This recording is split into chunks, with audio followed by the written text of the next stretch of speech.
জগন্নাথ দেব উঠে পড়েছে, দেখতে পাচ্ছেন, আর সব পরিষ্কার হয়ে গেছে। নমস্কার, নতুন একটা ভিডিও নিয়ে চলে আসলাম। উঠে পড়েছি, ফ্রেশ হয়ে গেছি। আজকে ছেলেকে স্কুলে পাঠাচ্ছি না, আমার পায়ে যন্ত্রণাটা একটু আছে। আবার যদি লেগে টেগে যায়, বন্ধু বান্ধবগুলো যা বদমাস, তো সেই জন্য আলাম আজ যেতে হবে না, থাক আজকের দিনটা একটুখানি রেস্ট নিই, পাটা একটু মলম টলম লাগাই, কালকে থেকে আবার যাবে। এই হচ্ছে ব্যাপার। তো ছেলের আন্টি এসে পড়িয়ে চলে গেছে, মাসি কাজ করছে, মাসির কাজ মোটামুটি হয়ে গেছে। আজকে একটু দেরি করে উঠেছি, আমারও শরীরটা মানে বুঝতেই পারছেন, মেয়েদের অসুবিধার জন্য একটু শরীরটা ভালো না। তো যাই হোক, এখন যাবো রান্নাঘরে। তো রান্নাঘরে গিয়ে এবার চা করবো, চা খাবো, চা খেয়ে তারপরে রান্নায় হাত দেবো। মাছের ঝোল করবো, শাক ভাজি করবো। ছেলেটা আছে যেহেতু লাল শাক, আওয়াজ পাচ্ছেন মাসি জামা কাপড় কাটছে। তো এই হাজব্যান্ড বসে আছে, যে চাটা করি গিয়ে অনেকটাই বেলা হয়ে গেছে, আজকে 9:25 বাজে। চা করতে করতে 9:45 তো বাজবে, কেন দুধ চা দিতে বসাবো, এই বইটা টুকটাক কাজ তো থেকেই যায়। এই হচ্ছে। আর রাত্রের জন্য দেখছি কী করবো, এখনও কোনো ডিসাইড করতে পারিনি রাত্রে কী করবো। শরীরটা ভালো না, আর কী বলবো, ছেলেটারও শরীরটা খারাপ, পাটা নিয়ে ভুগছে, মানে একটার পর একটা আমার তো লেগেই রয়েছে। তারপরে আমার ছেলেটা আমার পায়ে লেগে গেল, কী বলবো আর কাকে কী বলবো, কিচ্ছু বলার নেই।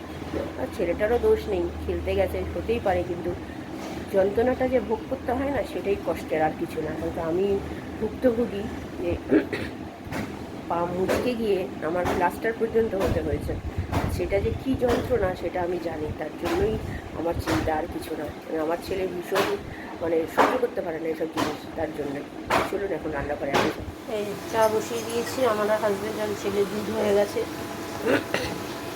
আদা চিনি দিয়ে দিয়েছি, আর এখানে দুধ জল দিতে বসিয়ে দিয়েছি। আর এই মাছটা বার করে রেখেছি। মাসির এখনও কাজ চলছে, শেষের দিকে, এটা চলুন ছেলেকে দুধটা দিয়ে আসি। চা পাতা দিয়ে দিয়েছি, আর এটা ভালো করে ফোটাই।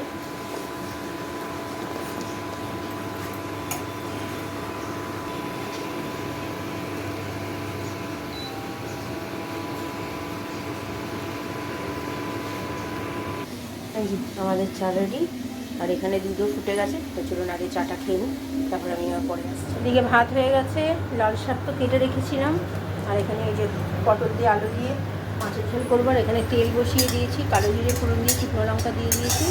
এবার দেবো হচ্ছে শাকটা।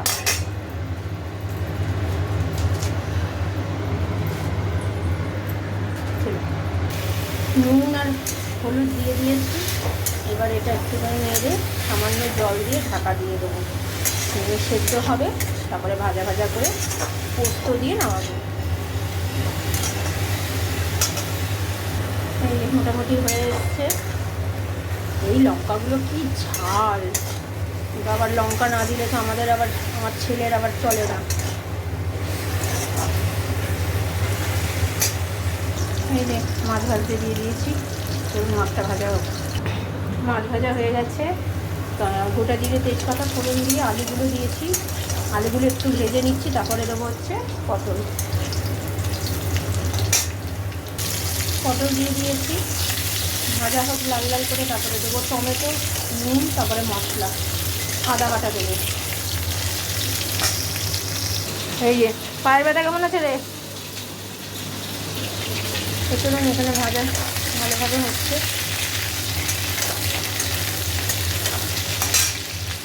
এই এখানে টমেটো, আদা, নুন দিয়ে দিয়েছি। এবার এটাকে ভালো করে কষাই।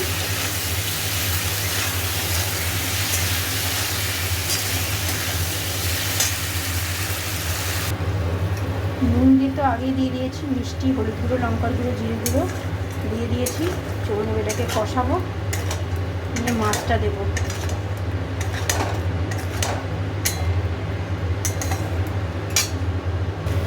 তেল ছেড়ে দিয়েছে, এবার জল দেবো অল্প করে, তাহলেই হয়ে যাবে। এই যে আমার হয়ে গেছে পটল আলু মাছের ঝোলটা রসা। এবার এটাকে নামিয়ে ফেলবো। এই যে এটা তৈরি হয়ে গেছে, আর এটা হচ্ছে কালকের আমার ছেলের। তো চলুন, আমার রান্না কমপ্লিট হয়ে গেছে। ঠাকুরের পুজো হয়ে গেছে, দেখতেই পাচ্ছেন, মোটামুটি শেষের দিকে বৃহস্পতিবারের।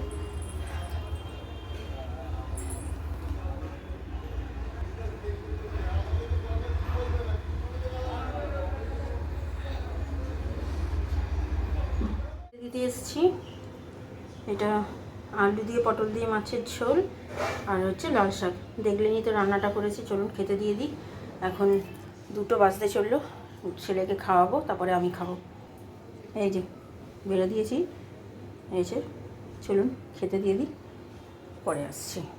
মটর ডালে একটু বড়া তরকারি করব, বড়াও করব, করে তরকারি করব। কালকে যেহেতু নিরামিষ, সবসময় ডাল খেতে ইচ্ছে করে না, তো তার জন্য এখানে দিয়ে দিয়েছি মটর ডাল, আদা বাটাটা মানে যেটা আদা পেস্ট, আর এখানে দিয়েছি হচ্ছে কাঁচা লঙ্কা। আর এখানে নুন মিষ্টিটা একসাথে দিতে পারবেন, কিন্তু আমি এখন দিচ্ছি না, যেহেতু আজকে করব না, কালকে করব, তাই। তো চলুন এটাকে পেস্ট করি।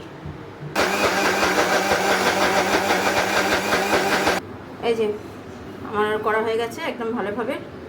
কালকে শুধু এটাকে নুন মিষ্টি দেবো, ভালো করে ফেটিয়ে নিয়ে তারপরে বড়া করে তরকারি করবো, একটু বড়া।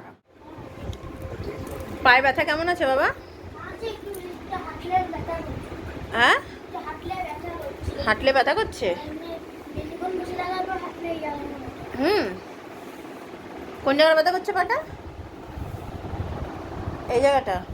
ওই জন্য বলি কথা শুনতে হয়, একটু হাঁটো। আর বরফ দিয়ে দেবো, আবার দিয়েছি সকালে, আবার সন্ধ্যেবেলা দিয়ে দেবো, ঠিক হয়ে যাবে, বুঝতে পারলে? যাও একটু শুয়ে পড়ো, সকালবেলা উঠেছো, আন্টির কাছে পড়েছো, এবার একটু শুয়ে নাও, পরে আবার উঠে বিকেলবেলা উঠে আবার পড়াশোনা করবে। ইভিনিং এখন 3:30 বেজে গেছে, খাওয়া দাওয়া হয়ে গেছে। তারপরে ওই দেখলেন তো ওই কী বলে, ডালটাকে বেটে রেখে দিলাম। তো কালকে করব, অনেক দিন করব ভাবি, কিন্তু আমার হাজব্যান্ড মটরের ডালটা খুব একটা খেতে পারে না, পেট ভার হয়ে যায়, তো সেই জন্য মটরের ডাল খুব একটা হয় না। তো আজকে বললাম যে আজ নিয়ে আসো, বড়া করে ঝোল করে দেবো, তাতে যদি মানে মানে অম্বল টম্বল যেটা যাতে না হয়। তো বলে ঠিক আছে, ওরও ইচ্ছা করছে, বড়া যেহেতু বলেছি, বড়া খেতে খুবই পছন্দ করে, তো সেই জন্য একটু বড়া করে তো কালকে একটু করবো। অনেক দিন পর, মানে বলতে গেলে অনেক দিন মানে অনেক বছর পর। আমার মা করেছিল, তো মা বলছিল এসে নিয়ে যা, কিন্তু ওই যে যাওয়ার লোকের অভাব, আমার বাপের বাড়ি থেকে এসে যে কেউ দিয়ে যাবে সেটাও পারে না, আমার বাবার তো পায়ের অবস্থা জানেন, আর আমার ভাই তো দোকান সামলায়, কেই বা দিয়ে যাবে। আর আমার হাজব্যান্ড তাও যেত, এখন যেতে পারে না, কারণ কাজের চাপ বেড়ে গেছে, তাই। তো দেখেন তো তাড়াতাড়ি করে বেরিয়ে যায়, আবার সেই আসে রাত্রি 10টা সাড়ে 10টা, তো সেই জন্য আর হয়নি। তার জন্য ঠিক আছে, দেখ আমি নিজেই করি, আর কি আমি করতে তো জানি, মা তো শিখিয়ে দিয়েছে, তো তাই কালকে করব। তো ঠিক আছে চলুন এখন একটু রেস্ট নিই, আমিও পরে সন্ধ্যেবেলা আসছি। ছেলের আবার বিকেলে আন্টি আছে, আমার স্টুডেন্ট আছে, তো আমিও পরে আসছি। সন্ধ্যে দিতে বসে গেছে, দেখতেই পাচ্ছেন। আর এখন বাজে 7:05। মাসি কাজ করে চলে গেছে একটু আগে, তাও আধ ঘন্টা হবে।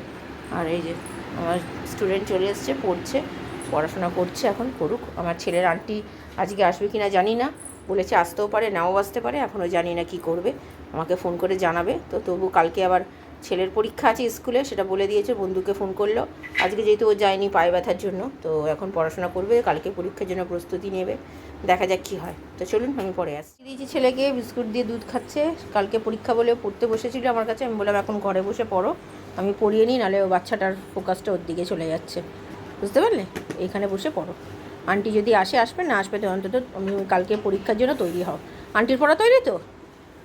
হ্যাঁ, বাস, তাহলে আবার কি আছে, তুমি মতো পড়ো, সামনে কিন্তু পরীক্ষা, এইটুকুনি মাথায় রাখো।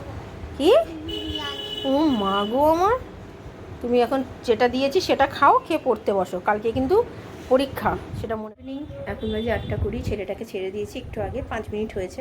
তো জামা কাপড় ভেজানো হয়ে গেছে, আমার হাজব্যান্ড এসছে, তো আজকে খাবার বাইরে থেকেই খাচ্ছি। আমার ছেলে বায়না করেছে, তো আজকে নান খাবে, তো নান নিয়ে এসছে, আমার হাজব্যান্ড এসছে সেটাই দিতে এসছে, কারণ কেউ রাস্তা যেহেতু রাত্রির হবে, তো সেই জন্য বলে দিয়ে গেলাম, তোমরা খেয়ে নেবে, আমার জন্য রেখে দেবে, আমি এসে পরে খাবো। তো ছেলের আন্টিও চলে এসছে, আজকে আসার কথা নয়, কিন্তু একদিন কামাই করেছে বা কামাই করবে হয়তো, তো সেই জন্য কিছু আজকের পড়াটা পড়িয়ে দিচ্ছে। তো এখন আবার কবিরাজিও মনে হয় এনেছে, তো সেটা এখন তো একবারেই খাবো, একবার যদি খেয়ে নিই না, তারপরে আর না, পরে আর খাওয়া যায় না। তো কালকে এক্সট্রা 2টো নান আনতে বলেছি ছেলের জন্য, টিফিনের জন্য, তো টিফিনেও 2টো গরম করে দিয়ে দেবো, তরকারি আছে সেটা দিয়েও খেয়ে নিতে পারবো। তো ঠিক আছে চলুন এখন একটু বসি, আমি আবার পরে আসছি। রাত্রে আজকের খাবার রাত্রিরে কবিরাজি কাটলেট, আমার ছেলেকে কাটলেট দিচ্ছে, আমি খাইনি, কবিরাজি আমারটা নিয়ে নিয়েছে, এখানে পেঁয়াজ দিয়ে খাই। আর এখানে নানটা এখানে রয়েছে নান, তো আমার হাজব্যান্ড আসুক, তো আমি আর হাজব্যান্ড খাবো, তবে তো ছেলেকে দিয়ে দিই। এই হচ্ছে আজকে রাত্রিরের খাবার। কেমন খেলি বল? নান ভাল লেগেছে না কবিরাজি? আর কাটলেটটা সব ভালো লেগেছে। তাহলে এই মিষ্টি তুই খাবি না তো? খাবি না তো? দেখ কিন্তু, তো ঠিক আছে, আমি আর বাবা খেয়ে নিচ্ছি। খাওয়া দাওয়া হয়ে গেছে অনেকক্ষণ, বেশ ভালোই খেয়েছি। নানটা তো খুব ভালো করে, যেখান থেকে খাই আমরা ওখান থেকেই নিয়ে এসেছে আমার হাজব্যান্ড। আর কবিরাচিটাও ভালো করেছে, আর কাটলেটটাও মোটামুটি বেশ কাটলেট এনেছে। তো মাংসের পরিমাণটা একটু কমই ছিল, পেঁয়াজ দিয়ে পুরো ভর্তি ছিল, কিন্তু টেস্ট ছিল। কোথা থেকেই বা দেবে বলুন না, মাংসের কী দাম। তো যাই হোক, মোটামুটি সব কাজ গোছানো হয়ে গেছে, জামা কাপড় ভেজানো, চাল ভেজানো। কালকে তো বড়ার তরকারি করবো, বড়ার তরকারিটা এই ফার্স্ট টাইম আমি একা করব, এর আগে মায়ের সাথে করেছি, এই ফার্স্ট টাইম আমি একা করবো। তো ছেলে এখন ওই ঘরে মোবাইল দেখছে, শুয়ে পড়বে। তো চলুন, ভিডিওটা তাহলে আর বড় করছি না, ভালো লাগলে লাইক শেয়ার সাবস্ক্রাইব করবেন। একটা নতুন একটা ভিডিও নিয়ে চলে আসবো। আপনার ভালো থাকবেন, সুস্থ থাকবেন।